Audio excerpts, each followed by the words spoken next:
Okay, it says I'm live again. Let's see if this works this time. So I just went through about 15 minutes, or 18 minutes, something like that, of buffering and being frozen up and chat not working. Let me, okay, I got my notification. Let me see if it's working on my end. Okay, y'all are just going to have to bear with me. YouTube does not want me talking about this stuff.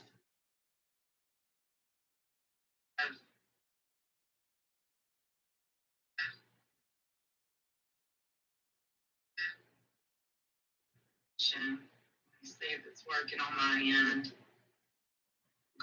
Y'all are just going to have to bear with me. YouTube does not want me talking about this stuff.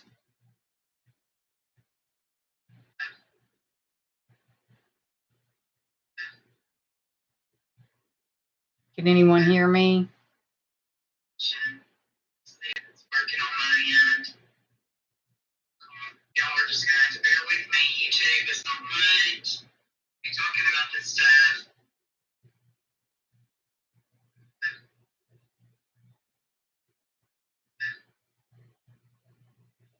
Can anyone hear me? Okay, I think it's working. There's just a delay.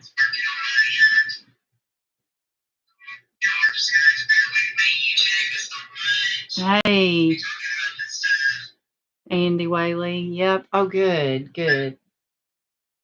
Then you'll be able to tell me, is it buffering or anything? Let me message my friend Lynn back. I just called her to have her check.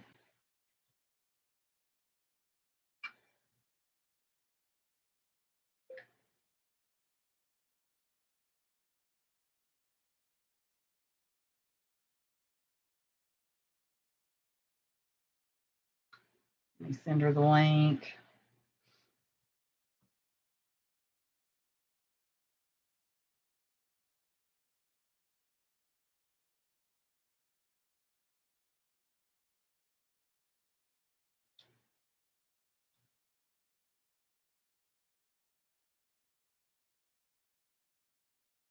Let's see here. Y'all are just going to bear with me. YouTube is messing with me like crazy. And delete that one, because that one's no good anymore. Let me share the link with Lynn.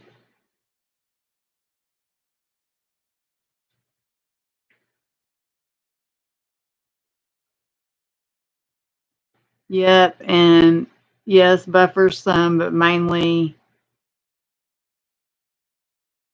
skips some.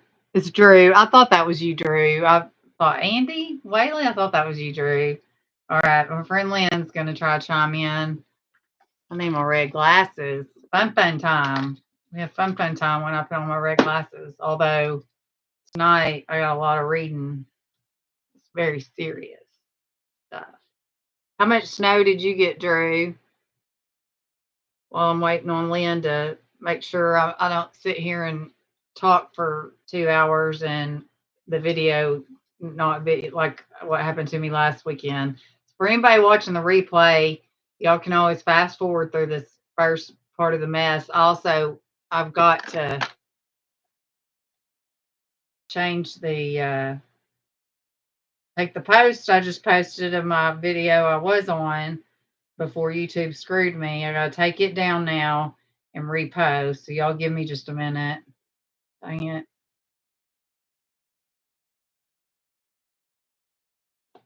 Okay, that's the old one. Move to trash. Okay, let's do this again.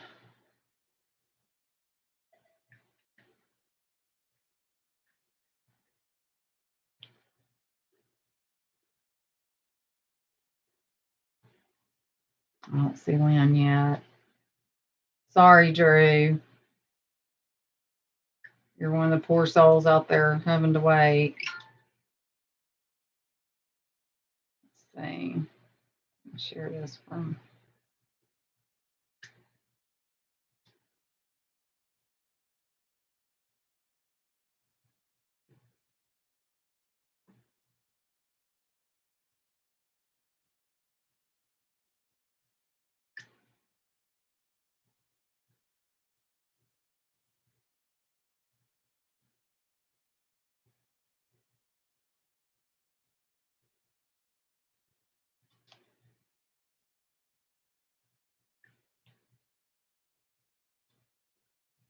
I hate this dead silence.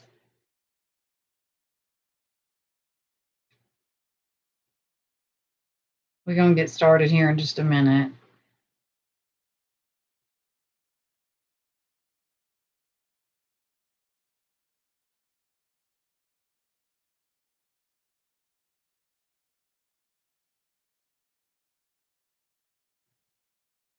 Let me repost it with the new one on there.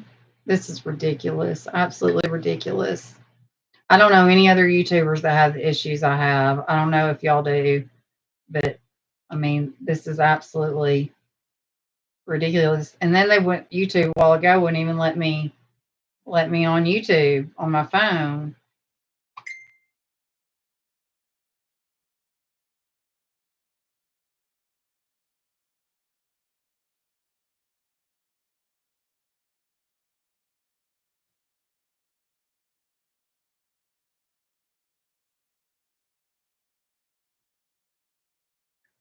Okay, Lynn commented, hey. All right.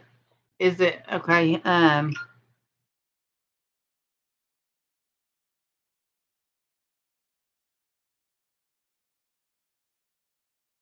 y'all got 2.5 inches of snow. Hey, Lynn, is it buffering or anything, or can you see? Can you see me? I just reposted the new link. Let me see if it'll pull it up.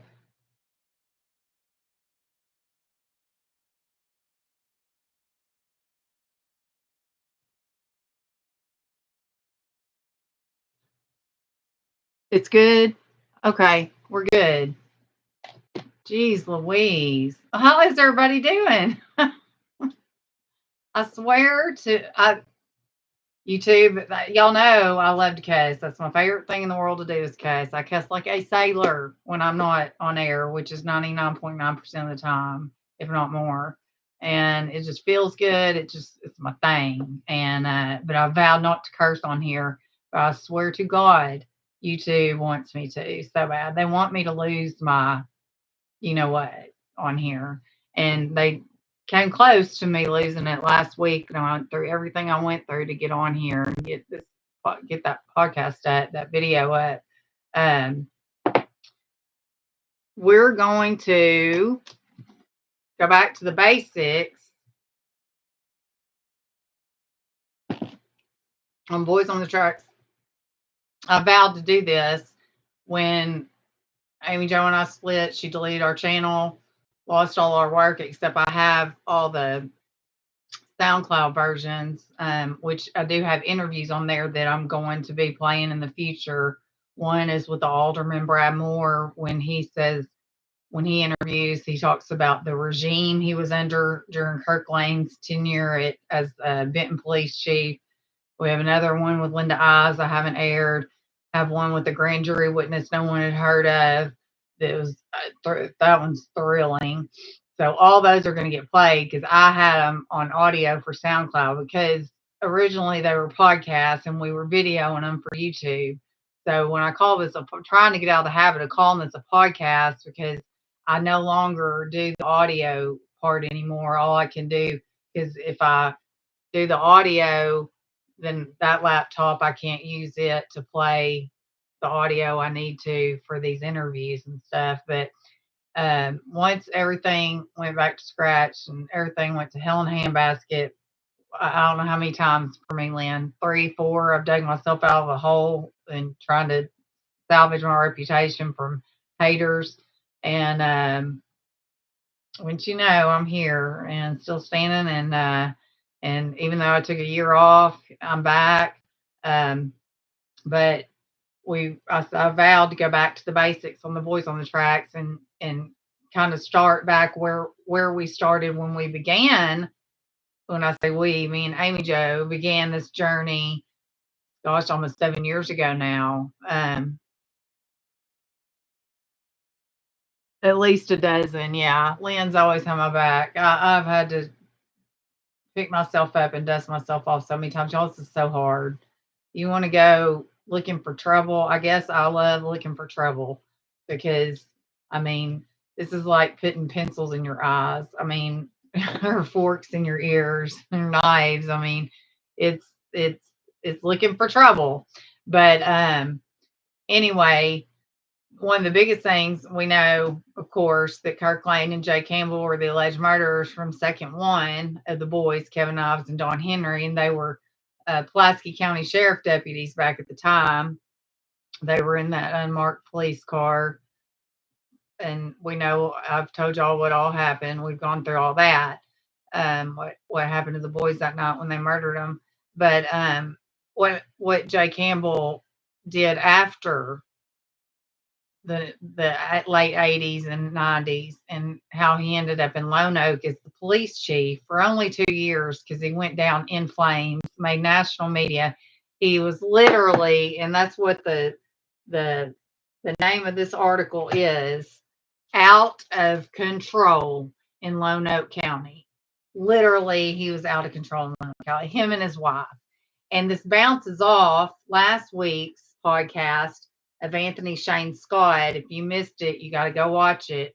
He was the inmate that testified against Kelly and Jay Campbell that got them thrown in prison, although Jay Campbell got judges to reverse it after serving 2 years. Kelly served her full 2 years and got out for good behavior or whatever. They got out at the same time, but it kind of piggybacks on the Anthony Shane Scott thing, because if you go back and watch last week or Sunday's video, podcast video, whatever you want to call it, the question is was it a revenge kill? Was Anthony Shane Scott killed via revenge, via Jay Campbell and his cronies, where the police are chasing him and he's calling the 911 and he's saying, I don't know what's going on here. I'm trying to surrender. They're going to kill me. They're going to kill me. He's calling his daughter saying, get this on record. They're after me. This is the craziest. He used the word shit, so I'll use that word. This is the craziest shit you've ever seen. I mean, he was totally calm for his circumstances, but you could tell that, I mean, he had never seen anything like it, and he'd been in prison for 20 years, and he was in prison in Lone Oak. He was one of the 309 prisoners. He got to go from the Department of Corrections to the city of Lone Oak and be in that jail, and that's who Kelly Campbell, Jay Campbell's wife, was screwing, was him. And of course, we know Anthony Shane Scott, he's finally found like 6 days later or something, when he could have been found that day. And without going in and rehashing last week's, you just have to go back and watch it. It's a thriller, to say the least, but it goes into Jay Campbell's stint as when he was chief of police at Lone Oak. Terry Bryant. Hey, Terry, how are you doing? And it's also interesting to know, when he was out of control in Lone Oak County, Jay Campbell, so was my father-in-law, and he was my father-in-law at the time, Bob Govar, U.S. Attorney Bob Govar. He's a U.S. Attorney, second in charge U.S. Attorney for the Eastern District of Arkansas. He was out of control with them, okay? And he had bought a lot. I tell y'all, I'd say, Bob, I was so naive, y'all. And the thing is, Jay Campbell, they say he's so jovial. He's the best guy. He's also the devil, but if you get on the bad side, and that's how Bob Govar was. And nobody ever saw his bad side. And so I was just so gullible, and my little innocence, I just said, you're just so dumb to be friends with him. He murdered those boys. And then I kind of find out Bob was on the case and investigating it, and he still was best friends with Jay Campbell and moved to Lone Oak during all this. Bob Govar bought a lot across the street from Jay Campbell. I mean, that's how close they were. And I'm gonna tell the story, and then I'll read this because you're gonna hear in there where they had him put a sidewalk in at Jay and Kelly Campbell's house, a sidewalk to the pool. That it's supposed to be for public works program, where they're supposed to be doing city cityfied stuff, okay? And that is not what was happening. They put up Christmas lights for the mayor. I mean, but they were mowing Jay Campbell's lawn. Bob Govar at the time called me. Josh, my husband at the time, had a lawn mowing business. He worked at UPS at night, had a lawn mowing business during the day, but he would go to Lone Oak. We lived in Sherwood, but he would drive all the way to Lone Oak because he loved his dad, and he'd mow his dad's lot and keep it mowed for him while they were trying to build the house. And I took the call from Bob. I'll never forget the day he called and said, "Tell Josh don't to come to Lone Oak anymore. Jay Campbell's taking care of it." Well, this was all prior to the news breaking out of control in Lone Oak County. And Bob got in some deep doo-doo over it in the end, too, where he had 2 U.S. Marshals show up at his front door. And he almost got charged, but they were mowing Bob's lawn. And he told me, and I said, "Bob, why would you have anything to do with Jay Campbell? Why would let Josh do the yard? Don't let somebody like Jay Campbell do, you know." No, Jay Campbell's taking care of, well, yeah, no, the prisoners were taking care of it.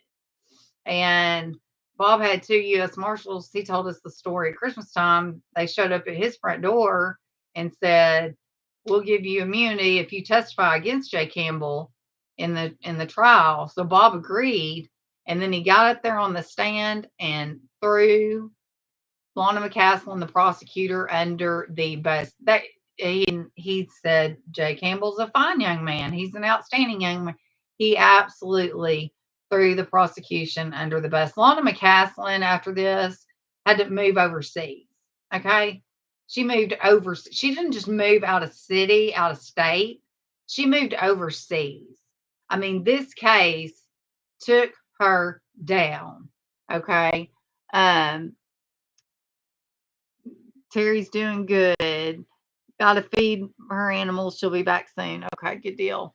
Yeah, if you're out there, chime in and chat, y'all. Let us know who you are. So we're gonna do Terry. We're about to do fun time. When I put my red glasses on, that means fun time. If I had a joke, I would. This is actually fixing to be very serious time, but I don't know. It seems like every time I put my glasses on in all my previous videos, I'd be joking about something and we'd all be laughing about something. So we call it fun time when I put my glasses on. This is because I'm blind as a bat now. I can't see. All right, let me get my throat. And when I reread this, printed it out, I tell you what, I still just shake my head in disbelief. Just disbelief. We may have to retire the red glasses. Let me try these others.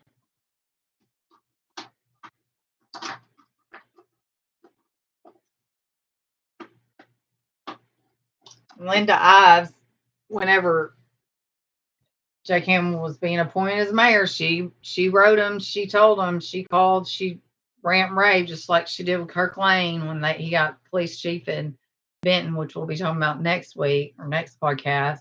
But she tried her hardest, that woman, and to get them to not do this, and then he goes down in actual flames. Okay. Out of control in Lone Oak County. This is the same Jay Campbell who last week's video we did on it, Shane Anthony Scott.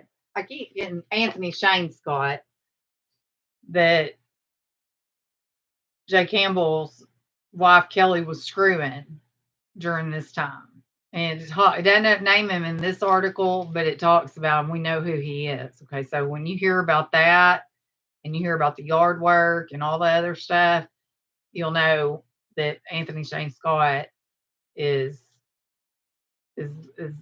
one of the main, is the main one they're talking about when it comes to the sex. No cop wants to arrest a fellow officer.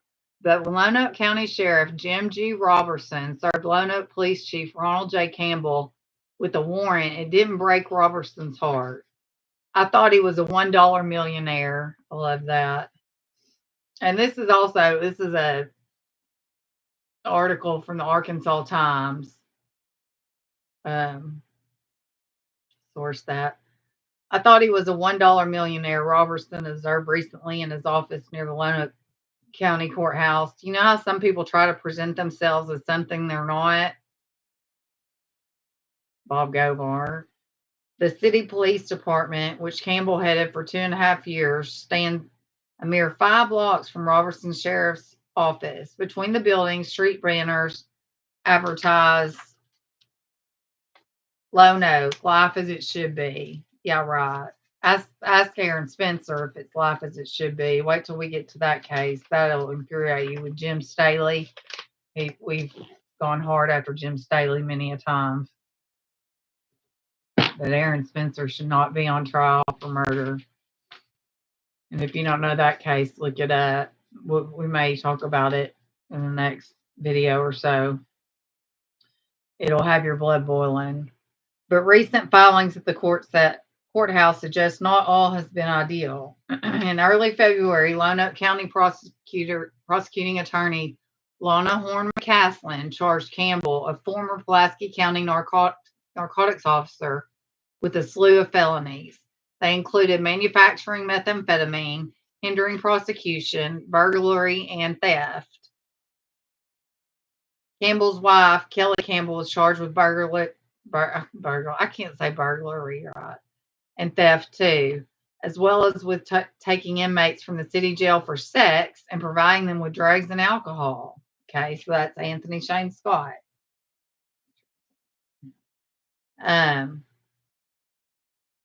Let's see. Campbell resigned as Lonoke police chief on February 8th. Now, this is 2006. I believe it all went down in 2007, the trial and stuff did. So this article, though, was of 2006. Campbell resigned as Lonoke police chief on February 8th. Free on bond, he and his wife had pleaded not guilty to the charges. A preliminary hearing in their case is scheduled for this week. Last spring, it fell to Sheriff Robertson and Charles McElmore, a criminal investigator for the Arkansas State Police, to serve warrants on the pair. We did it by phone, Robertson said. So they got special treatment just to save them embarrassment. Well, that's BS right there. I called Jay and told him they had to come and see me.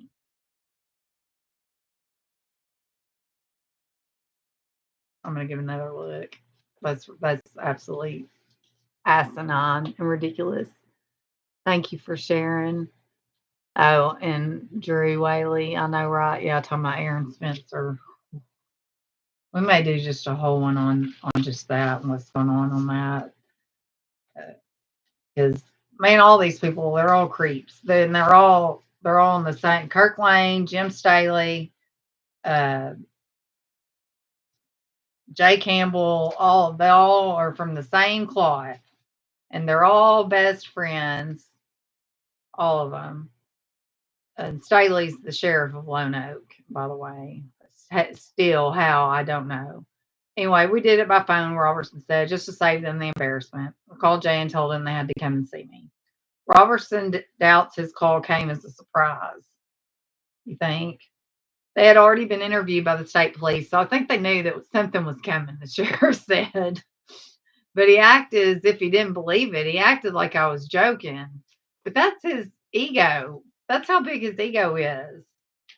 Since then, prosecutors and Campbell's attorneys have agreed to divide the case into two trials. Campbell and two Little Rock bail bondsmen, and those bail bondsmen were Larry Norwood, who I grew up with, his kids, and my family was friends with his family at the ballparks and all that. So that was a shocker. And he was best friends with Bob. And then Bobby Cox, the bail bondsman, to be tried on the methamphetamine related charges. The other trial will deal with the remaining charges that Campbell faces with his wife, Kelly. As of this writing, almost 4 months after the arrest, no trial date has been set. When the case does go to trial, they may shed a bit more light on Campbell's 25-year career, much of it spent in the shadowy world of narcotics law enforcement. Most people who have known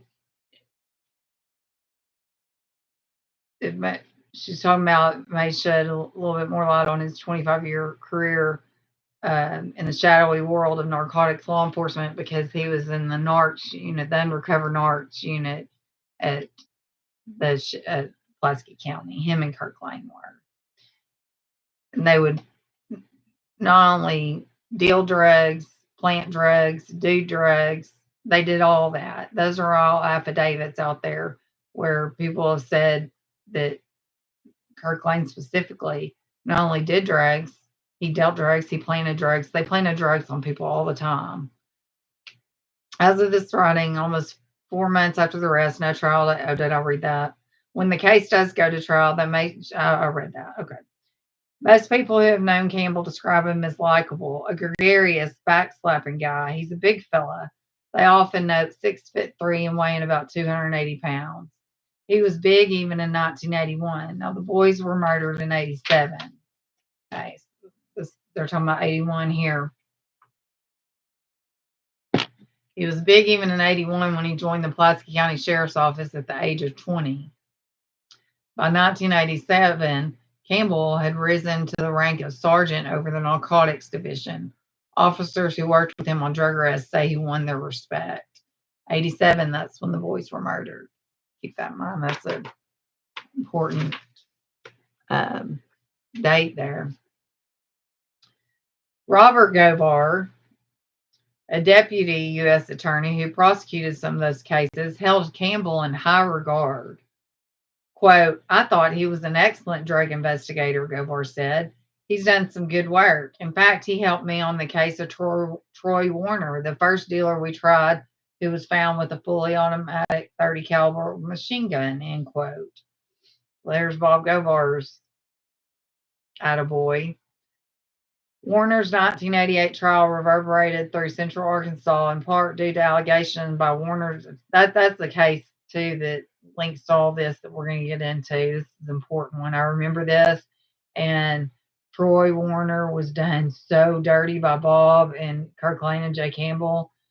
But Warner's 1988 trial reverberated through Central Arkansas in part due to allegations.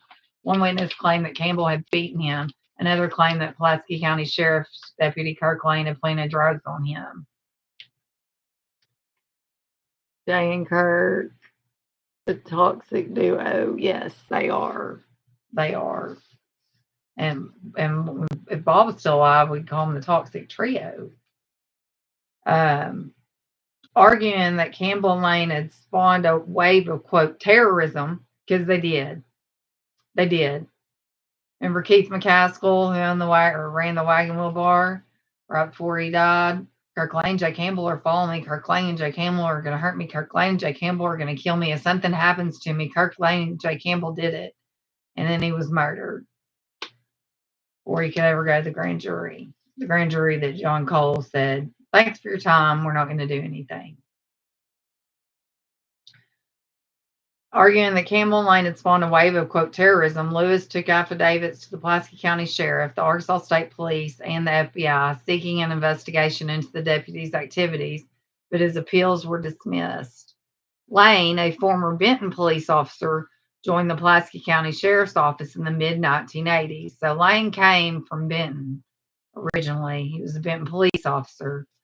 Then in the mid-80s, before 87, where the boys were murdered, joined Pulaski County Sheriff's Office and joined his friend Campbell there. Lane it says, this is an article for 2006, so let me correct this after I read it. Lane remains there working as a captain over investigations.